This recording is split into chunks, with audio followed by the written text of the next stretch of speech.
Parts of the Democratic Party are doing some soul searching today after a trio of progressive victories in New York City Tuesday night, including two that ousted Democratic incumbents. Joining me now is Brad Lander, who won the Democratic primary in New York's 10th congressional district. Sir, thank you so much for joining us. I'm sure you've had a busy week, but I do want to start with your reaction to Tuesday's victory. What message do you hope that your win sends to the Democratic establishment? Yeah. Democratic voters are clear. They don't want candidates who take corporate PAC money from Wall Street and crypto and AI and APAC. They want leaders who put their bodies on the line and fight hard for working people on the things that matter, on housing and healthcare. And they don't want to compromise on anyone's humanity. They're tired of spending their tax dollars for Netanyahu's wars. Yeah, and you don't think the Democratic establishment has been living up to that? Look, there are some fights that Democrats have had over the past year, making clear that making the budget shutdown fight about health care. I thought that was good. Next year, I hope we'll do that again, but carry it through to the end and say we're only going to pass a budget that restores people's health care subsidies on the exchanges. That's what it looks like to be fighters and not folders. And that's where I think the line really should be. It doesn't have to be progressives versus moderates. It can be fighters versus folders. Let's be the party that fights for working people. Yeah, well, speaking of fighting, I do want to play something that Congressman Meeks said about yours and other progressive victories on Tuesday. Let's take a listen to that. I am concerned about the words that have been utilized in the past and some of the words that was utilized in the campaign. I'm concerned about dividing the Democratic Party and dividing Americans. I want to be and think that we, once we get in this House, have to be in the business of bringing people together. And you said in your victory speech that you may have been insurgents in the primary, but now it's time to build unity within the party. So how do you plan to do that and ease some of those concerns like those of your future colleagues like Congressman Meeks? Yeah. Look, primaries are where we work out differences we have about the future of the party. The general election is where we go build unity and support each other. So I'll be out working for Kate Conley up in the Hudson Valley and Pat Ryan. You know, I knocked doors 2 years ago for Tom Suozzi and Laura Gillen out on Long Island. I joked I did it in mustache and glasses, so I wouldn't hurt them.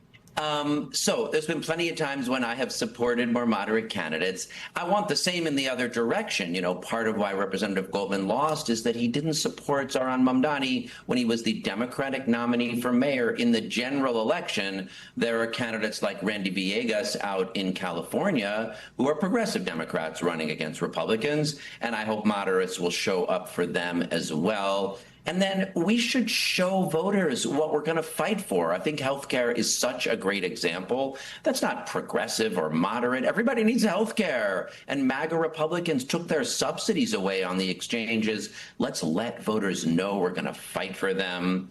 Now, there are some places where the party has to move. And I do think the U.S. relationship to Israel is one of them. Democratic voters are speaking loud and clear that they don't want to keep paying for Netanyahu's wars. So I want unity, but it needs to be around not compromising on anyone's humanity. Of course, that includes not compromising on the humanity of Jews like me who deserve to be saved, but it also has to mean not compromising on the humanity of Palestinians in Gaza and the West Bank. And that is part of the message Democratic voters sent loud and clear Tuesday night.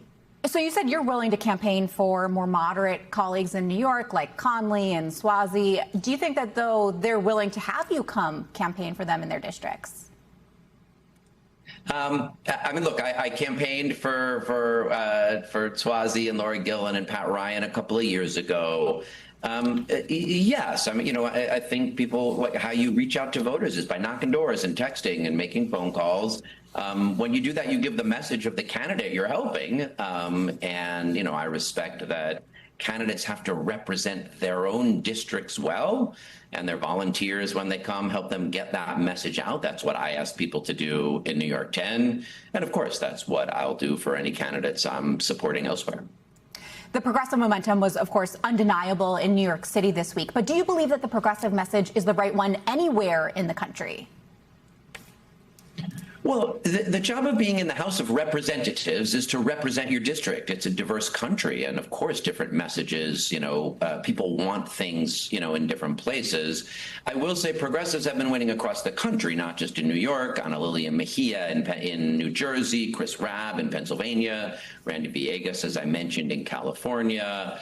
But I don't really think the line is best thought of right now as, progressives versus moderates. It's fighters versus folders. To give the example of somebody like Pat Ryan up in the Hudson Valley, he works with, Democrats to his left, like AOC. He works with Democrats like Governor Hochul. They're welcome in his district. But what he shows his voters is, here's how I'm fighting for you. I get what matters in your daily life, and I'm going to be out there fighting for it. And if we can unify the Democratic Party around that core idea, that is far more important than, the labels that get put on different candidates. Do you think that in a battleground state like Michigan, for example, that Abdul El-Sayed, he can actually win in a general election and beat someone like Mike Rogers? What matters most is to have candidates who are authentically themselves, who inspire people, who let folks know who they're fighting for. There are a lot of different ways to do that. I think Abdul El-Sayed is a great candidate who's inspiring voters in Michigan. James Talarico did it differently in Texas, but that really inspired people. Zoran did it here in New York City. That really inspired people. There are different models, but again, it's really more, how are you showing people you're listening and you're fighting for them? That's what our party should be about. And I know you've said that you're going to support Hakeem Jeffries for Speaker, but some of your future colleagues, like Daria-Lisa Avila Chevalier, who I interviewed yesterday, said that's going to be a conversation she's going to need to have with her coalition. So let me ask you, first of all, do you plan on encouraging her to back Jeffries?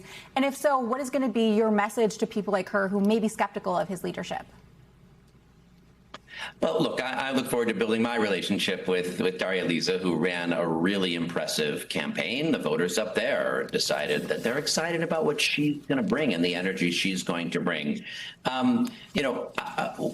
Primaries are a time for having these debates about what changes we want in the party. The speaker vote is a moment when unity is needed. There's a long time until then, but yes, I've worked with Leader Jeffries for a long time. I'm excited to vote to make him speaker. Now, I'm going to be with the kind of Democrat who holds a leader accountable. I give the example of AOC. She voted for Nancy Pelosi when she got elected, and she went with Sunrise and sat in her office and said, we need action on climate.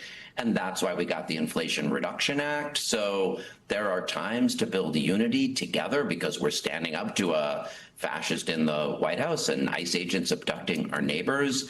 And there are important times to push and say our voters are asking us to be bolder. They want us to stop taking corporate PAC money. They want to reset in the U.S. relationship with Israel. Let's listen and build unity around those ideas, too. Brad Lander, thank you so much for your time and congrats on the win. Thanks so much, Mel. We thank you for watching, and remember, stay updated on breaking news and top stories on the NBC News app or watch live on our YouTube channel.